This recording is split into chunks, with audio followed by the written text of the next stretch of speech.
على سيد الأنبياء والمرسلين وعلى آله الطاهرين المعصومين الذين قال الله تبارك وتعالى في شأنهم إنما يريد الله ليذهب عنكم الرجس أهل البيت ويطهركم تطهيرا.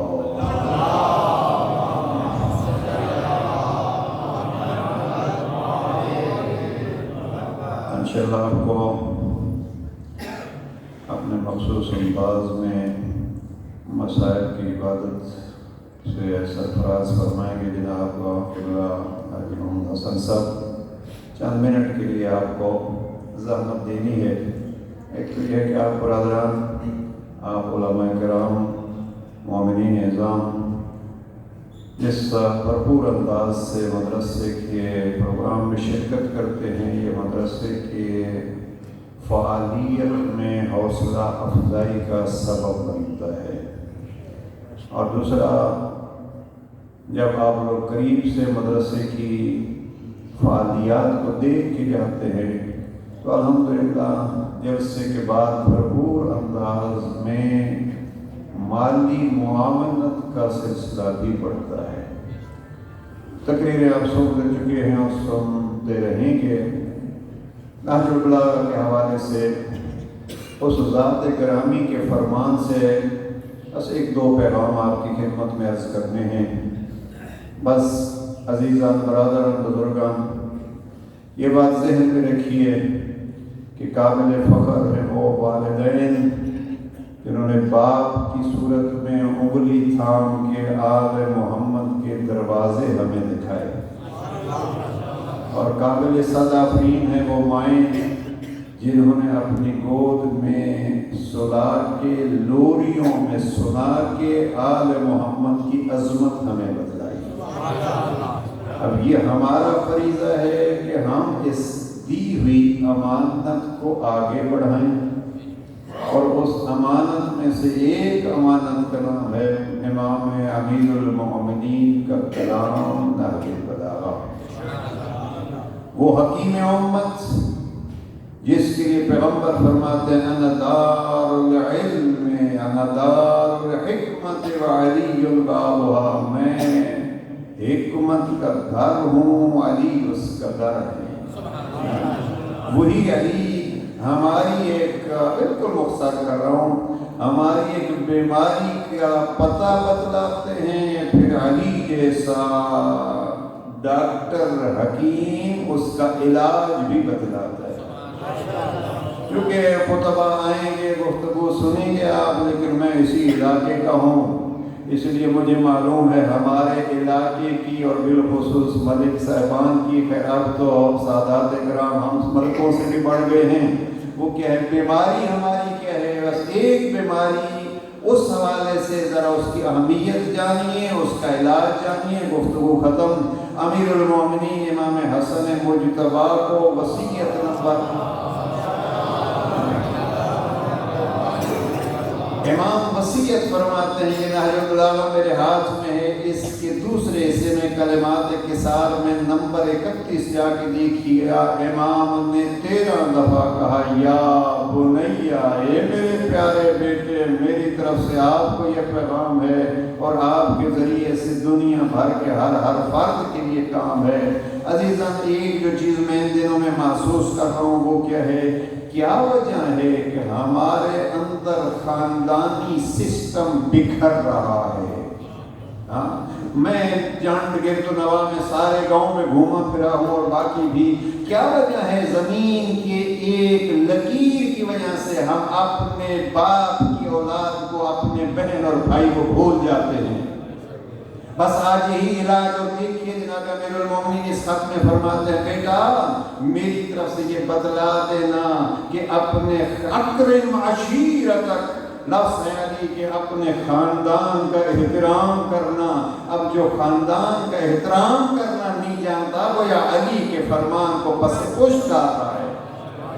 جناب امیر المومنین فرماتے ہیں یاد رکھ، میں فقط لایا تھا کتاب کے عربی کے ساتھ پڑھوں گا. جناب امیر المومنین کے کلام کا ترجمہ کر رہا ہوں. امیر المومنین فرماتے ہیں بیٹا یاد رکھ، تیرا خاندان تیرے وہ پر ہیں جن سے تو پرواز کرتا ہے. تیرے وہ بازو ہیں جن کے ذریعے سے تو اپنا دفاع کرتا ہے.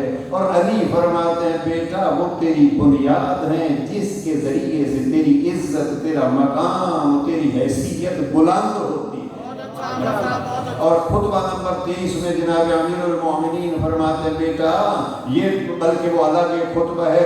امام فرماتے ہیں یاد رکھو، اور خصوصیت کے ساتھ جن کے پاس چند ٹکے آ جاتے ہیں ان کے لیے یہ پیغام. امیر المومنین فرماتے ہیں خبردار مال تجھے خاندان سے دور نہ کرے، اس لیے کہ تیری پہچان ہوتی ہے، مال چلا جاتا ہے. آخری جملہ ایسے سے کہا امیر المومنین فرماتے ہیں کہ مال سے بہتر وہ تیرا ذکر خیر ہے جو تیرے بعد رہ جاتا ہے.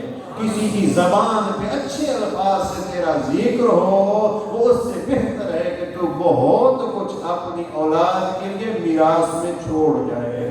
یہ خطبہ نمبر 23. دو چیزیں یاد رکھ لیجئے. تیسرا ایک اشارہ کرتا ہوں، وہ علی زخمی ہیں اور اس وقت وصیت فرماتے ہیں. امیر المومنین اپنے دونوں بیٹوں کو خطاب کر کے فرماتے ہیں میرے حسن، میرے حسین، میں وصیت آپ کو کر رہا ہوں وَمَنْ بَلَغَهُ کتابی، اور آپ کے ذریعے سے قیامت تک جس کے لیے میری یہ تحریر پہنچے مجھ علی کا اس کے لیے پیغام ہے. پیغام جناب امیر علیہ السلام نے کیا دیا؟ جناب امیر علیہ السلام نے پیغام دیا. امام فرماتے ہیں میں نے آپ کے نانا سے سنا ہے کہ لوگوں کے بچھڑے ہوئے رشتوں اور تعلقات کو جوڑ دینا اس عام نماز اور روزے سے افضل ہے. آئیے آج علی کے کلام سے ایک ہی چیز سیکھ لیجیے، وہ کیا ہے؟ اپنی مرض کو پہچانیے، بہن بھائیوں کی اہمیت کو جانیے، خونی رشتوں کی عظمت کو جانیے، اور پھر یہ نہیں کہ وہ آگے بڑھے گا. بس ختم کر رہا ہوں وہ گفتگو کو. یہ مت انتظار کیجیے میرا بڑا بھائی ہے، میرا چھوٹا بھائی ہے، نہیں، آپ آگے بڑھیے، اس لیے کہ مجھے علی نے بتلایا ہے کہ رشتوں کو جوڑنا یہ عام نماز اور روزے سے بھی افضل ہے. لہذا عزیزان آج سے ایک سبق تو علی سے سیکھ لیں، اس لیے کہ اگر علی کے سکھائے ہوئے ہم اسباق ہماری زندگی میں ہوں گے تو پھر لوگ. امام حسن عسکری علیہ السلام کی ولادت کا ایام ہے. ایک فرمان امام فرماتے ہیں ان الرجل منکم اذا ورع فی دینہ وصدق فی حدیثہ وعد الامانۃ وحسن خلقہ مع الناس قیل ھذا شیعی فیسرنی ذلک. اگر آپ میں سے کوئی بندہ سچ بولتا ہے، امانت ادا کرتا ہے اور تعلقات کو جوڑ کے حسن خلق کے ساتھ پیش آتا ہے، امام فرماتے کہتے ہیں کہ یہ شیعہ ہے. جب آپ کے کردار کی وجہ سے آپ کو کوئی شیعہ کہتا ہے ہم آل محمد خوش ہو جاتے ہیں. یہ کردار کے ساتھ کیا؟ ہم کلمہ تو پڑھتے ہیں علی ولی اللہ کا، ہم وہاں جا کے اذان میں بڑے بلند آواز سے علی ولی اللہ تو پڑھتے ہیں، ہم مجالس میں نعرے تو لگاتے ہیں، لیکن کیا کبھی میری کردار میں جو ایک جھلک آتی ہے، میری زمین کا ایک حصہ میرے بھائی کو ضرورت ہے، آیا میں بھائی کی ضرورت کو دیکھتا ہوں یا اپنے ملک ہونے کو دیکھتا ہوں؟ بس عزیزان میں ان جھگڑوں کو دیکھتا ہوں. اور مذہب تشیع کی تبلیغ میں رکاوٹ کا ایک سبب کیا ہے؟ وہ یہی ہے کہ ہم آپس میں الجھے ہوئے ہیں. جی یہ مرض کی پہچانیے، علی سے علاج بھی جانیے، اور وہ کیا ہے؟ علی علاج یہی بتلاتے ہیں اخلاص عمل از علی آموز. علی تو اپنا سارا کچھ لٹا دیتے ہیں، جاؤ. اس لیے ابو ذر کو بھی کہا، ابو ذر کے لیے یہ خطبہ نمبر 128 ہے. جناب امیر فرماتے ہیں ابا ذر انک غضبت للہ فرج من غضبت لہ. اے ابو ذر آپ کے دنیا سے غصے اور ناراضگیاں فقط اور فقط اللہ کے لیے ہوتی ہیں. ہاں ہمارے تو حالت یہ ہے کہ اللہ کے لیے ہماری کوئی ناراضگی نہیں ہوتی. ہماری یا زمین کے لیے ہوتی ہے، یا پیسے کے لیے ہوتی ہے، یا رشتوں پہ ہوتی ہے. بس میں یہاں اکثر عرض کرتا رہتا ہوں، اور وہ شاکر پروین ایک خاتون ہے، ان کا شعر ہے بڑا خوبصورت، مجھے پسند ہے. ان دنوں میں کئی جگہ پہ نقل کر چکا ہوں. وہ کہتی ہیں کہ زندگی میں یہ ہنر بھی آزمانا چاہیے. ہاں زندگی میں یہ ہنر بھی آزمانا چاہیے. جنگ اگر اپنوں سے ہو تو ہار جانا چاہیے. بس اسی چھوٹی چھوٹی محفلیں منعقد کیجیے. کچھ چیزیں جوانوں سے کرنی تھیں. اگر کوئی جوان ہمت کرتے ہیں تو جی چاہتا ہے آج کے بعد اس جلسے کے بعد چند جوان مل کے آگے بیٹھیے. یہ میرے علی کا کلام ہے. اس کے کمالات وقت نہیں ہے کہ میں عرض کروں کہ کس طریقے پہ یہودیوں نے, کس طریقے پہ عیسائیوں نے, کس طریقے پہ دین سے ناآشنا افراد نے اس کی اہمیت جانی. آئیے بیٹھیے, چھوٹی چھوٹی محفلیں منعقد کر کے ان محفلوں میں کلام علی ایک دوسرے کو سنائیے. یا غازی امام میں آغاز جمعہ میں یاد کر رہا تھا, میں نے کہا دادا کبھی اپنے پوتے سے نہیں تو پوتی سے ہی کہہ دو مجھے پڑھنا نہیں آتا. بیٹی, پوتی, بیٹی, مجھے ذرا علی کا ایک خطبہ تو سنا دو. نانا اپنی نواسی کو کہہ لو کہ بیٹی مجھے دکھائی نہیں دیتا, پڑھ نہیں سکتا, آئیے ہم بیٹھتے ہیں, آپ علی کا کلام سناؤ, ہم سنیں گے. سنانے والے کو بھی ثواب, سننے والے کو بھی ثواب. حدیث مصطفیٰ پہ عمل ہو جائے گا. زینوا مجالسکم بذکر علی ابن ابی طالب. ایک صلوات پڑھ لیجیے محمد و علی محمد.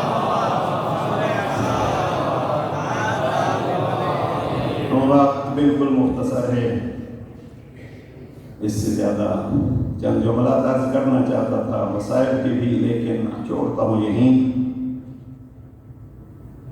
مجھے یاد آ رہی ہے اس وقت کہ ہمارے علاقے کی شخصیت جن کا ہم پر احسان ہے کہ علامہ سید خدا ولی شاہ صاحب. اور وہ ایک جملہ جب پہلی دفعہ ہم نے یہاں مدرسے کا افتتاح کیا تھا سن 1990 18 مئی 1990 میں تشریف لائے تھے, تو ایک جملہ انہوں نے فرمایا تھا, جنگ اس سے پہلے ریلوے اسٹیشن تھا اور آج کے بعد علماء کا جنکشن ہوگا. یہ جملہ 1990 کا. جنگ اس سے پہلے ریلوے کا جنکشن تھا اور آج کے بعد جو ہے وہ علماء کا جنکشن ہے. میں نے علماء کو بار بار درخواست کی ہے کہ آپ معمم آیا کریں, امامہ پہن کے آیا کریں تاکہ پتہ چلے کہ کتنے علماء ہیں. ہماری اس محفل میں دن بھر میں کم از کم 80 کے قریب علماء کرام تشریف فرما ہوتے ہیں. اور جنکشن ایسے بنا کہ ہمارے مولانا قبلہ افسر حیدری صاحب کو ابھی آج ہنگو پڑھنا تھا تو رات وہ یہاں رہے, کچھ لاہور سے علماء آئے, کچھ میاں والی سے آئے. یہاں جب جنکشن ہوتا ہے تو یہ مولانا غلام شاہ صاحب کی ہمیں یاد آتی ہے. پروردگار ان کے درجات بلند فرمائے اور آپ لوگوں کو اپنے اس مرکز سے اور قرب نصیب فرمائے. اور بالخصوص میں جوانوں سے یاد کروں گا, وقت ہو تو انشاءاللہ ہم بھی مختلف دیہاتوں میں اور جگہوں پہ حاضر ہوں گے. آپ بھی آئیے تاکہ جوانوں کے ساتھ. اب قائد صاحب کا پیغام سنا آپ نے.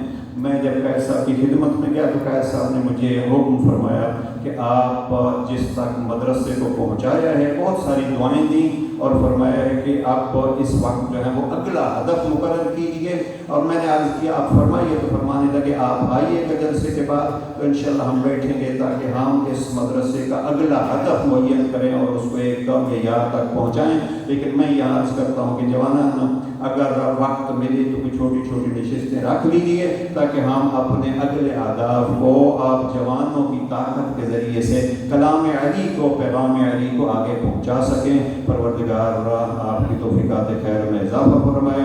ایک دفعہ پھر شکریہ. اور بالخصوص ہم دعا گو ہیں پروردگار جامعہ جعفریہ جامعہ زینبیہ کے پرنسپل قبلہ حمدانی صاحب کی توفیقات خیر میں اضافہ فرمائے اور ان کا سایہ قدیر ہمارے سروں پہ قائم و دائم فرمائے. السلام علیکم ورحمۃ اللہ وبرکاتہ.